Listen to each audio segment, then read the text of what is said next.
everyone, welcome to this edition of the Moss HR Minute. I am Nicole Moss, the co-founder of Moss Consulting HR Services and the director of HR for our clients here at Moss.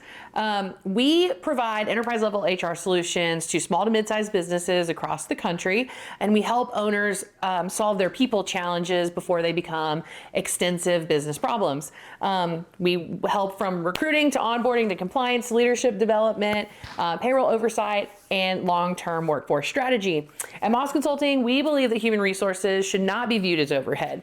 When structured correctly, it is able to protect profitability, strengthens leadership, and helps businesses scale with confidence. So I'm joined today by Tori Guevara, one of our HR managers here at Moss Consulting. Tori is employee number 9 on our growing team. She lives here in Denver and supports clients locally in the Denver market while also providing remote support to our clients all over the nation. So Tori brings a deep experience in process improvement, scalable systems, servant leadership. She has rebuilt departments, implemented new workflows, led system implementations, and has helped organizations move from reactive human resources to strategic HR. Today we're talking about how HR is changing, and it is very quickly, and why we believe that the industry is about to become much more meaningful, more strategic, and far more impactful for business owners. So here's how this works, Tori. This is your first Moss Minute. I'm going to give you 5 hard-hitting questions that business owners are dealing with right now. And for each question, you will have 1 Moss Minute to answer. After that, we'll dig deeper into follow-up discussion and real-world examples. Ready? Right, sounds good. Ready to party. Okay. Question number 1, Tori. There is a growing belief that automation and AI are going to eliminate a large portion of traditional human resources work. In 1 Moss Minute, what do you believe? Do you believe that administrative HR is shrinking, and what does that mean for the future of our profession? Absolutely. I do believe that the administrative portion is shrinking and that AI and certain technological automation features are taking that piece away. So what that means for our profession is that we're going to have to operate at a higher level. We're going to really have to move to becoming or being those subject matter experts, really emphasizing on the human part of human resources, yes, and also operating at higher levels of a consultant piece, because that's really where the value is. Yes. Those are the things that AI can't take away, right, are the human touches that are there.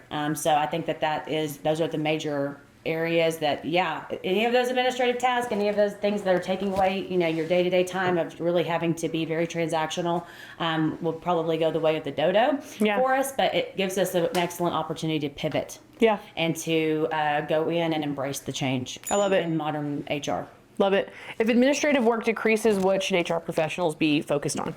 Like I stated, becoming subject matter expertise in their fields, making sure that they're operating at those higher levels to be able to provide consultation, and then really the emphasis on the human part in the sense of the humans that we are supporting, mm-hmm, the human capital that we're managing, and also the human aspect of having those relationships, yep, us building relationships and knowing that we're doing so with folks who are capable and competent enough to that care enough about the people that we're attending to on a day-to-day basis. I love it. I love it. So important. Question number 2. Great job. Question number 2. Okay. How many business owners still view HR as more of an expense than a financial lever? In 1 Moss Minute, how should owners rethink about the role of human resources in protecting and growing profitability? So I can see that perspective, absolutely, of seeing it more as a cost than a investment. Mm-hmm. But in reality, I think that it is an absolute essential investment because there's so many different components. The first question led into kind of stating about the administrative pieces. There's a lot of people who think that human resources is just so strictly an administrative task, and mm-hmm, that couldn't be farther from the truth. Correct. If you've got a great HR business partner to come alongside you and walk through the different processes, they're going to provide strategy. They're going to provide cultural temperament, mm-hmm, and being able to tell you, like, this is where you are, this is where you want to go, and here are the steps we can take to get you there. Yep. They're going to be able to provide best practices. So in reality, along with risk mitigation, right? So in reality, it's a cost saver at the end of the day to have someone who is so well versed, who has that level of expertise, who can tend to that so that you can tend to do in the business that you are setting out to do. I love it. I think that what business owners often don't consider is the cost of one termination done wrong could be more expensive than an HR employee's salary. It's amazing how fast that goes. And I think that when working with Moss Consulting, one of the things that I'm most proud of is that you and I, and there's 6 more of us at a manager level from an HR standpoint, and then we have generalists that it's just it's a brain trust of knowledge that we've all seen it, we've all done it. I would be very surprised if there was something that our clients presented to us that one of us hasn't dealt with at in some level. Yes, I would agree with that. It's kind of like been there, seen it, done it, got the T-shirt type of thing, because there are so many varying pieces, and it's an ever-moving, evolving, breathing organism. These organizations, regardless of the size, and each employee's life cycle is that way too. And so, as you were stating, the termination piece could be very costly. The wrong onboarding. If you have any kink in your life cycle for your employee, it can cost a lot more than what you think it can. So having folks who are there to partner with you, like you said, and having a brain trust like we have, is invaluable in the sense of stating like someone is going to help you find a solution for the issue. And ideally, we're going to do it in a proactive way rather than reactively working with you. Oftentimes clients bring us in because they're being reactive to a problem, which is fine. That's totally fine. But we do what's called an integrity check with the beginning of every single client relationship that we have. And it allows us to be very proactive because we can see, and listen, everyone, our company, there's everyone, it has things. We all move really fast. We're all creative entrepreneurs. But for us to get a full look under the hood of the HR environment, we can then become very proactive and see things, not see the future, but really kind of see the future a little bit with how things have been set up. And that's okay. HR is a very technical, very data-driven area. And when we can kind of see what the environment is, we can plan ahead to get ahead of those costly mistakes in the future. Absolutely.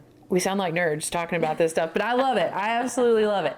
Okay, you're doing great, Tori. Question number 3. You have rebuilt departments from the ground up. You have led major process improvements in 1 Moss minute. Describe your entire career. I'm just kidding. In 1 Moss minute, why is process clarity so critical for companies that want to scale? It's massively critical, especially for the levels of scalability, because you can't get people from point A to point B consistently, and especially a whole herd of them, a whole organization of folks, if they don't have a roadmap of where they're going and what that expectation looks like. So what I've seen through my career is that when we can easily identify, here are our step-by-step processes based on best practice. Here is our general rule of how we're going to operate, and we're able to sit there and get it documented very clearly and communicated and messaged and reinforced that we are saving a tremendous amount of time.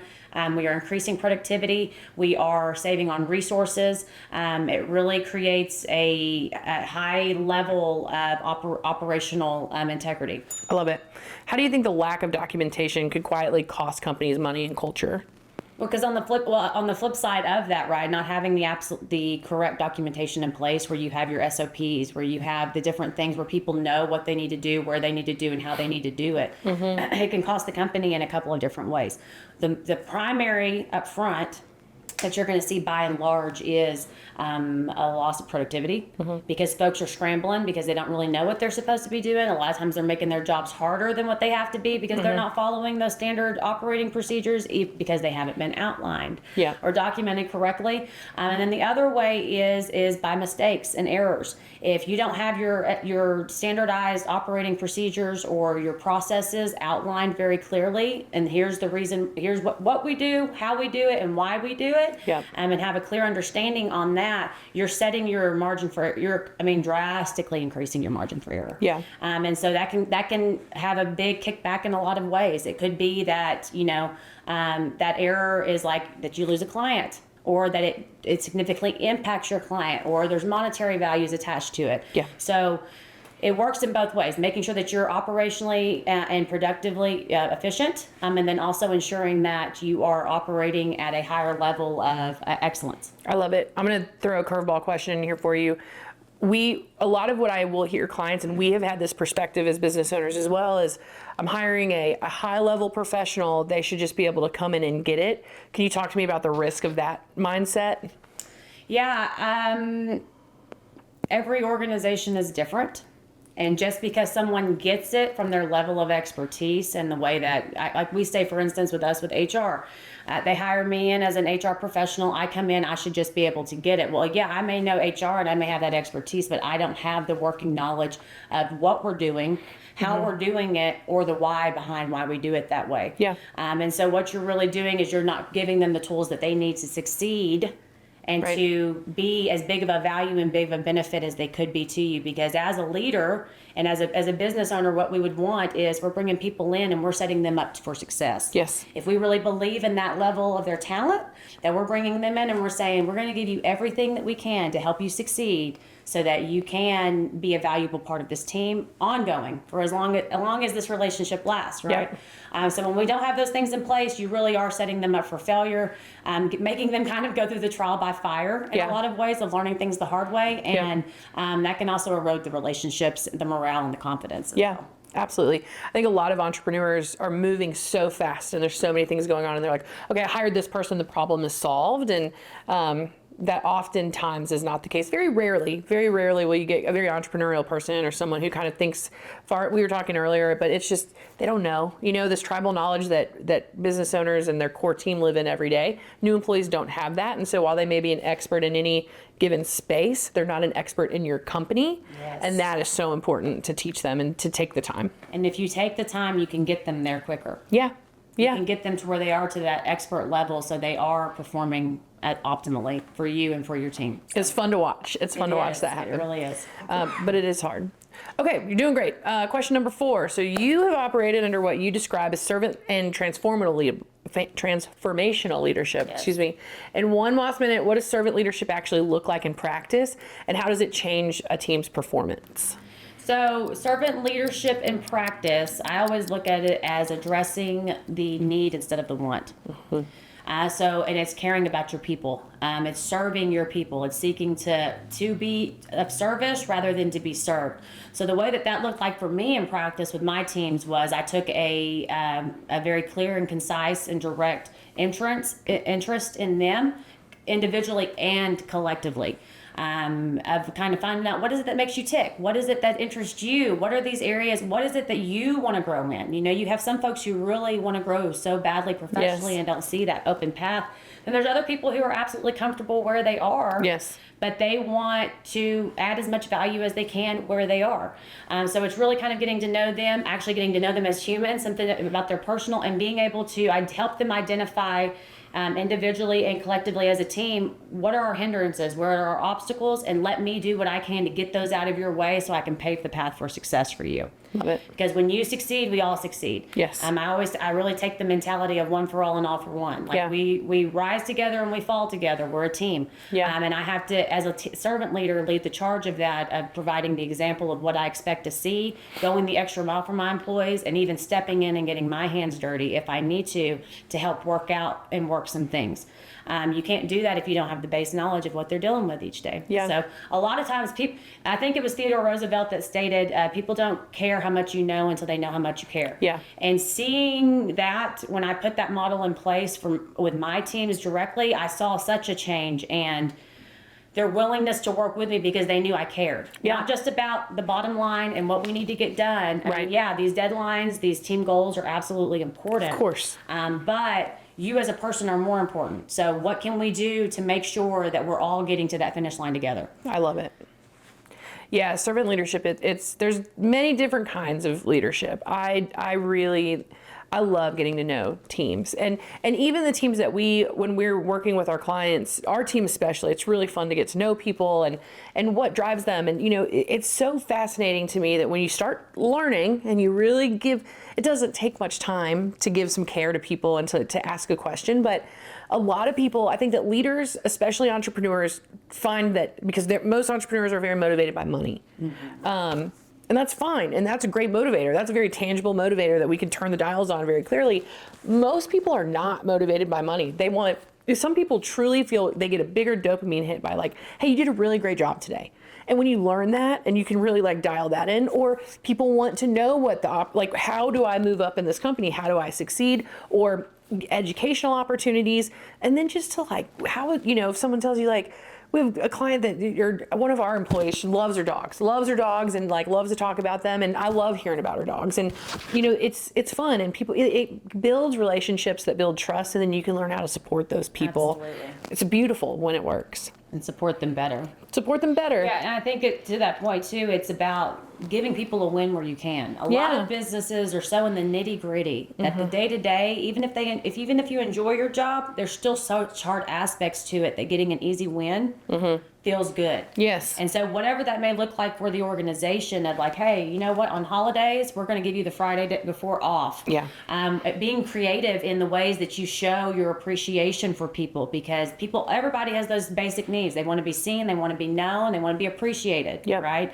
So acknowledging that human aspect of it and really calling that forward. Yep. It is essential to servant leadership, I feel like. Agreed. And building that trust first, because in every working relationship, employer-employee, employee-employee, business owner, partner, whatever, there's going to be a conversation that is difficult. It's going to happen. And to go into an employee-employment relationship, or even client and vendor, there's going to be conversations that aren't fun. There's going to be conversations that need to be had. And when you invest in that person first, and you build the trust, and you build this kind of safety around them, that when you have those conversations, they don't have to be that hard. They can be direct. They can, everyone knows. Something that I've learned from a leader that we work with, his name's Chess Williams. He's the not so silent partner of a company called Frontera that we work with. And he'll start a difficult conversation by asking permission, and that just gains trust. So he'll say something like, hey, I'd like your permission to have what might be kind of an uncomfortable conversation. We're going to get through it together. Really bright. Yeah. Are you in a space to receive some feedback? And he's like, what? It just levels the playing field. It creates safety. It creates trust. You get through the hard stuff together, and then you come out of the other side feeling that it can strengthen those relationships. Absolutely. But you got to start with the servant leadership, in my opinion. Otherwise, it's hard to build that basis. Also, that's why we're going to be great teammates, Tori. I'm very excited about our theories on this. I think it's so very important. Again, there's many types of leadership, but I think servant leadership is one of the most humble and one of the most effective in my experience. Moving on, question number 5. We're at the end. In one last minute, if administrative HR shrinks and systems become more automated, what is the real function of human resources, let's say over the next 5 to 10 years? What does that look like? I think this kind of loops it, or this is kind of going to close the loop from where we started. Yeah. Right? I think that it is going to be a lot more about strategic partnerships and being able to, where HR does have more of an influence, because our workplaces are going that way anyway. You can look anywhere from the post-COVID era. Yeah.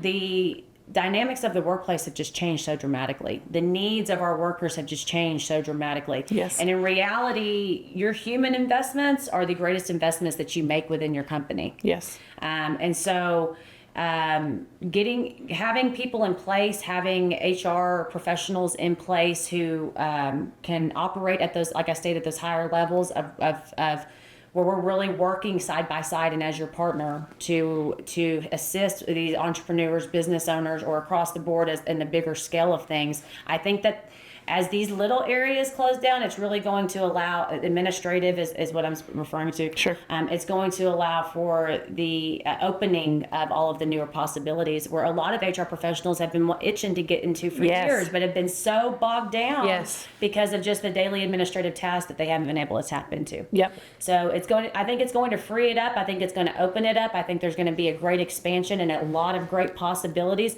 It's going to look and feel a little bit different than what it has. The message of HR hasn't changed. It's just the methodologies may change a little bit. And I think that it's a great time to be a part of it. And I looking forward to that curve and how things go, and just got to pivot. We just got to be willing to pivot, adapt, or, the alternative. Yeah, I love it. Excellent.